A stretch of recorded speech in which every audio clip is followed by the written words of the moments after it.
show you the easiest way I know to propagate your berry bushes.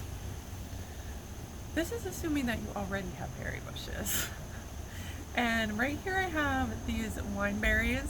We're in Western North Carolina in the mountains, and these are Japanese. Some people think they're invasive. I haven't noticed them to be invasive here, and I super duper love them. So I just keep them contained so they won't spread outside of where I want them. Now you can see how big this patch is, and that's because last year I propagated them this way. And I'm gonna go ahead and show you how I did it. I learned this way back in college when I was studying botany, and I was in a plant propagation class. And this technique is called layering. It's so super duper easy. So what we're gonna do is we're gonna take one of these long canes, and we are going to basically bury part of it in the ground. So I'm gonna choose which part I'm gonna bury by taking this cane down to the ground right here. I'm not actually gonna do this today, but because I already have a marshmallow plant right there, but I just want you to be able to see it because I know that we all learn in different ways, and sometimes seeing it done can be really helpful.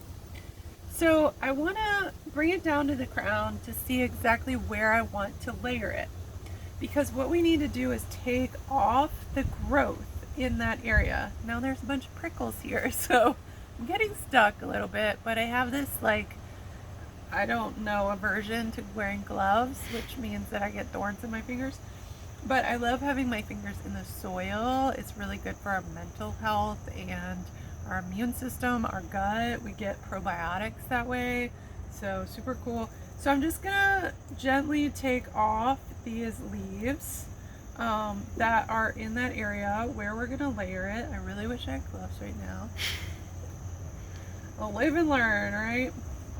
Okay, and I'm gonna save these because I'm gonna make tea out of them, because they're a great astringent for things like diarrhea and wet coughs.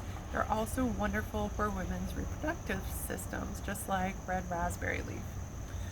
Okay, then we're gonna just dig a little hole right here in the mulch and the soil.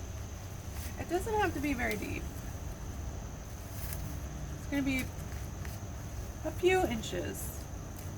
And then I'm just gonna bury this in the soil, the part where we cleared the leaves off, and then we'll cover it back up with the soil that we took off. And that's gonna help weight it down also. So some people will put something on top of this to weight it down, just to be sure. So you could take a rock and just put it right on top of there. But that's really all we need to do. You can water it. It's rained here a bunch lately, so I'm not gonna water it today. But if it wasn't wet, I would water it. And you're just gonna wait, and it will get roots on this section of cane. Those cells will be re-specialized for root growing. It's so magical how plants work. And so they'll grow roots, they'll root themselves in the ground right there, and you can take the rock off at that point. And then this section will continue to grow as a brand new cane, and you'll get so much more growth just like these. So I hope you try this. If you do, put it in the comments. Let me know how it goes.